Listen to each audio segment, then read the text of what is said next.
السلام علیکم والصلاة والسلام على رسول الله سيدنا الأولين والآخرين محمد وعلى آله وصحبه وسلم بسم اللہ الرحمن الرحیم۔ وما الحیات الدنیا الا متاع الغرور۔ اللہ عز و جل کہتا ہے کہ اس دنیا کی زندگی خیالات میں سے ہے، متاع الغرور، یہ ایک فریبی عارضی زندگی ہے، لیکن لوگ اس کو کچھ سمجھتے ہیں، لیکن ان کے لیے کچھ بھی نہیں بچے گا۔ وہ انسان جو دنیا گھومتا ہے اور اس دنیا کے لیے جیتا ہے، وہ کل کا مزہ آج نہیں لے سکتا، یہ جا چکا ہے۔ لیکن جو انسان عبادت کرتا ہے وہ اپنی زندگی کے ساتھ انصاف کرتے ہوئے جیتا ہے، نہیں تو اس نے اپنی زندگی کے ساتھ انصاف نہیں کیا اور اس نے کچھ بھلانے کے لیے کیا ہے، وہ ہے اس کا عتیق۔ عتیق کسی کام کا نہیں ہے۔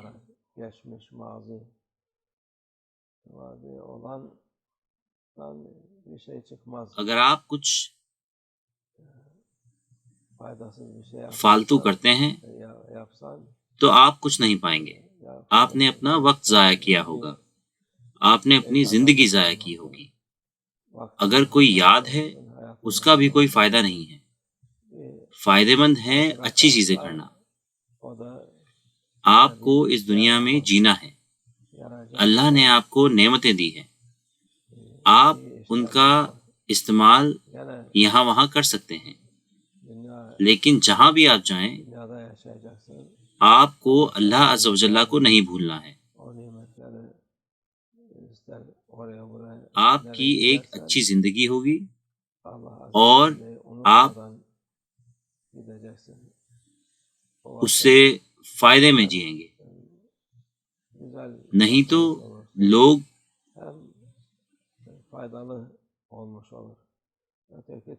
تو لوگوں نے خامخواہ یہ زندگی جی ہوگی۔ انسانوں کو دوسری مخلوقوں سے جو چیز الگ کرتی ہے وہ ہے آخرت۔ ان کے پاس آخرت ہے۔ جب وہ مر جاتے ہیں اور پھر ان میں جان ڈالی جاتی ہے تو وہ ہمیشہ کے لیے ہے۔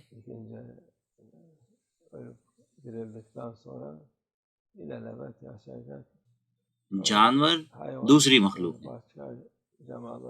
اس دنیا میں اور اس کائنات میں ہر چیز کی عمر مقرر ہے۔ جب یہ پوری ہو جاتی ہے پھر یہ دوبارہ نہیں ہوگی۔ انسان اور جن کے پاس آخرت ہے، ان کا ایک کھاتا ہے، جنت اور جہنم کے اعتبار سے۔ لوگ چاہے اسے قبول کریں یا نہ کریں، جو بھی اسے قبول کرتا ہے وہ فائدے میں ہوگا، اور جو نہیں کرتا وہ نقصان میں ہوگا، اور اس کے پاس دوسرا موقع نہیں ہوگا۔ وہ یہ نہیں کہہ پائے گا کہ میں اس کو صحیح کرنا چاہتا ہوں۔ آپ نے اس دنیا میں بادشاہت کی ہے، اپنا غرور اور تکبر دکھایا ہے اور کہا کہ یہ لوگ پاگل ہیں، یہ ایسی چیز میں یقین کرتے ہیں جو ہے ہی نہیں، میں نہیں کرتا، میں ہوشیار ہوں۔ وہ لوگ جو ایسا کہتے ہیں وہ بہت زیادہ پچھتائیں گے آخرت میں، لیکن ان کا پچھتانا بیکار ہوگا۔ اس دنیا میں اچھا کھائے پیے، اللہ عز و جل کہتا ہے کلو وشربو، لیکن ضائع نہ کریں اور اللہ کو نہ بھولیں، اللہ کے حکم کو نہ بھولیں، تب آپ نے ایک اچھی زندگی جی ہوگی اور آخرت بھی اچھی ہوگی انشاءاللہ۔ اللہ ہم سب کو ایمان عطا فرمائے، وہ عقل اور سمجھ عطا فرمائے۔ جو لوگ سمجھتے ہیں وہ اس کو قبول کرتے ہیں، جو بیوقوف ہیں وہ قبول نہیں کرتے۔ اللہ ہماری حفاظت فرمائے۔